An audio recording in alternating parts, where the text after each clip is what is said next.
بسم اللہ الرحمن الرحیم۔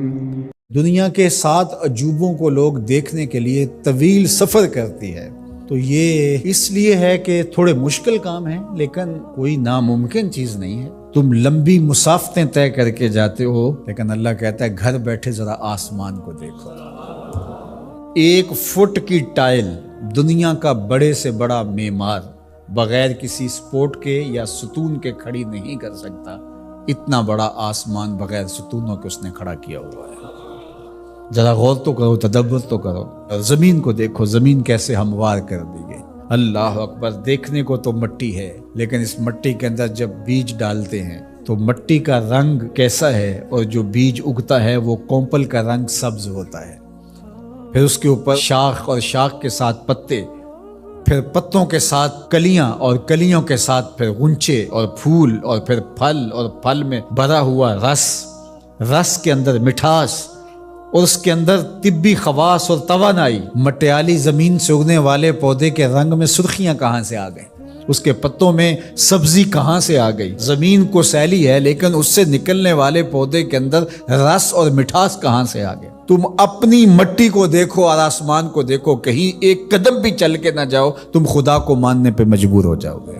حضرت شیخ فرید الدین عطار کا ایک شعر مجھے یاد آیا، کیا خوبصورت بات کہی۔ سانئے کزتی سلاتی می کند، کیسا کاریگر ہے، مٹی سے بادشاہ بنا دیتا ہے۔ یہ جو زبان بول رہی ہے یہ مٹی سے بنی ہوئی ہے، یہ جو آنکھیں دیکھ رہی ہیں یہ مٹی سے بنی ہوئی ہے، یہ جو کان سن رہے ہیں یہ مٹی سے بنے ہوئے ہیں، یہ دماغ جو سوچ رہے ہیں اور جو صغرے کبرے ترتیب دے رہے ہیں، جو کہا گیا وہ بھی، جو میں کہنا چاہ رہا ہوں وہ بھی یہاں گھوم رہا ہے، یہ دماغ بھی مٹی کا بنا ہوا ہے۔ یہ سیاہ گھنے بال، یہ خوبصورت چہرہ، یہ رنگوں کی سجی ہوئی دنیا، یہ سب کچھ مٹی۔ یہ پھول مٹی سے نکلا، یہ انار مٹی سے نکلا۔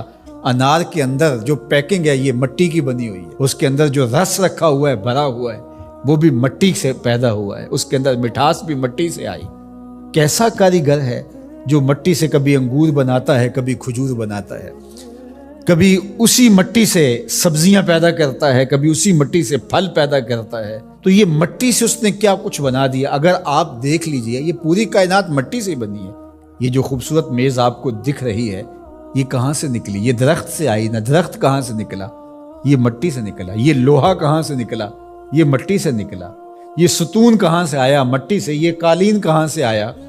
یہ جو کپاس اگتی ہے اور یہ کپڑے بنتے ہیں یہ کہاں سے آئے؟ آپ بولیں گے مٹی سے۔ اپنے عضو کو دیکھ لیجئے، یہ سب مٹی سے بنے ہیں۔ آپ نظر گھما کر کے دیکھ لیں، آپ کو جو بھی شے نظر آئے گی آپ کو مٹی سے نکلی، زمین سے نکلی ہوئی دکھائی دے گی۔ غور کر لیں، تدبر کر لیں۔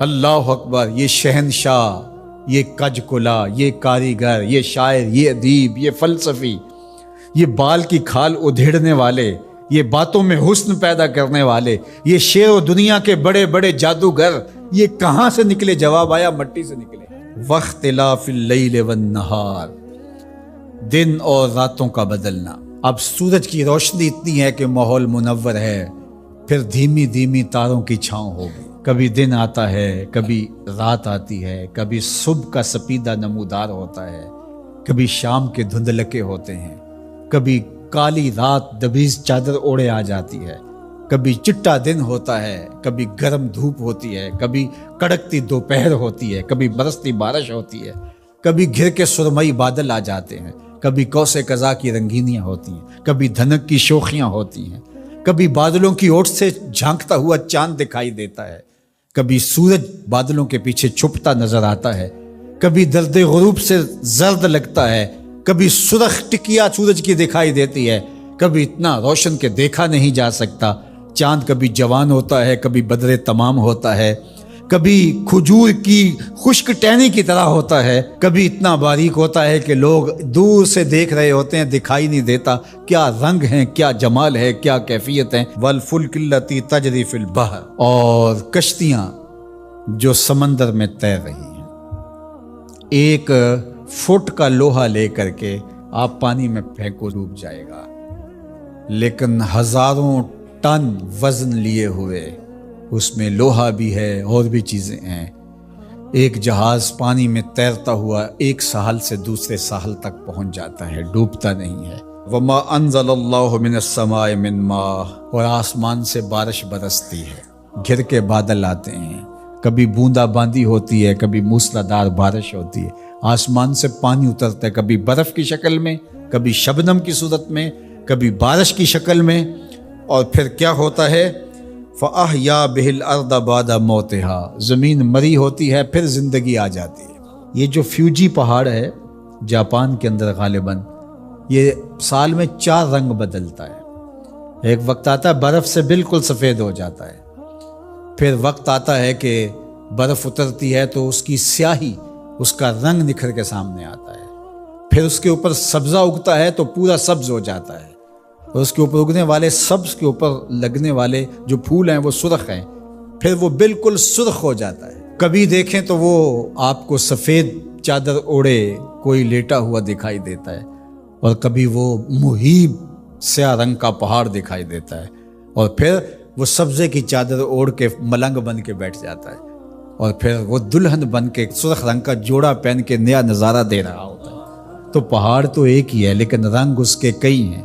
لآیات لقوم یعقلون، اللہ فرماتا ہے یہ نشانیاں ہیں اہل عقل کے لیے، اگر وہ تدبر کریں، غور کریں، تفکر کریں۔ جب کوئل کی آواز آتی ہے تو اس کے لہجے کے اندر یہ درد کس نے رکھا ہے؟ جب بادل گھومتے ہیں اور پانی لے کر کے ٹنوں کے حساب سے گھوم رہے ہوتے ہیں تو یہ کس نے سہار رکھا ہے ان کو؟